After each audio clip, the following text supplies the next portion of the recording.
আপনাদের জন্য হচ্ছে আমার উপর যে বিশ্বাস রাখেন, আমি বলে দিচ্ছি আপনাদের জন্য সময় হচ্ছে 7 মিনিট।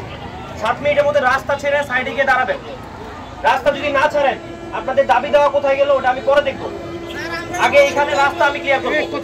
আমার কথা পরিষ্কার, আমি আশা করি 7 মিনিট সময়। 7 মিনিট পরে এখানে যারা থাকবেন তারা আমার ডিরেক্ট আদেশ ভঙ্গ করছেন এবং এই জনভোগান্তি ক্রিয়েট করছেন, এই মানে পানিশেবল ক্রাইমের আন্ডারে আপনারা জেলে যাবেন। আমি আমার কথা পরিষ্কার বলে দিলাম। 7 মিনিট পরে আমি যদি দেখি রাস্তা এখানে ক্লিয়ার এবং আপনারা ওইখানে, আমি আইপি পুলিশ আমরা আমাদের একদম সর্বোচ্চ চেষ্টা করব আপনাদের দাবি দেওয়া যতখানি করা যায় আমরা করে দিয়ে তারপরে এখান থেকে যাবো।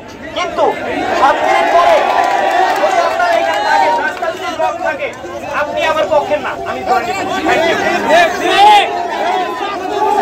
আপনারা দেখতে পাচ্ছেন যে ইতিমধ্যে যৌথ বাহিনী যে একটি বক্তব্য রেখেছেন, সেই বক্তব্যের মাধ্যমে কিন্তু সান্ত্বনামূলক শ্রমিকরা এখন কিছু কথা বলবেন। এই 7 মিনিটে আমার সাথে কেন কথা বলবেন না, রাস্তা ছাড়ার আগ পর্যন্ত আমি কোনো কথা বলবো না। Thank you.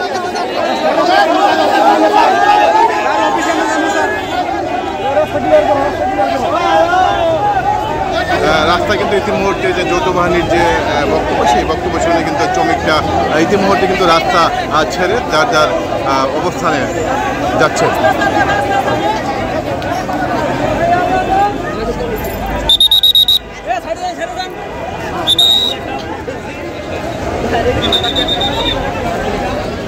এখন আপনারা দেখতে পাচ্ছেন যে মহাসড়কের যান চলাচল যেগুলো আটকে ছিল আন্দোলনের কারণে, সেইগুলো কিন্তু ক্লিয়ার হয়ে যাচ্ছে।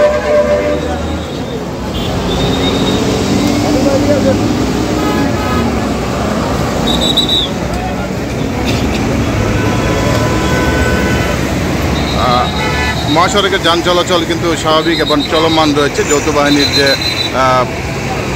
ছিল যেমন সান্ত্বনামূলক তাদেরকে বক্তব্য দিচ্ছে এবং যে গার্মেন্টসের যে মালিক ছিল সেই মালিকটি কিন্তু দ্রুত এনে এই বেতন ভাতা দাবি শ্রমিকদের আশা পূরণের জন্য তাদেরকে এই মহাসড়ক থেকে কিন্তু এই মুহূর্তে সরিয়ে নেওয়া হচ্ছে।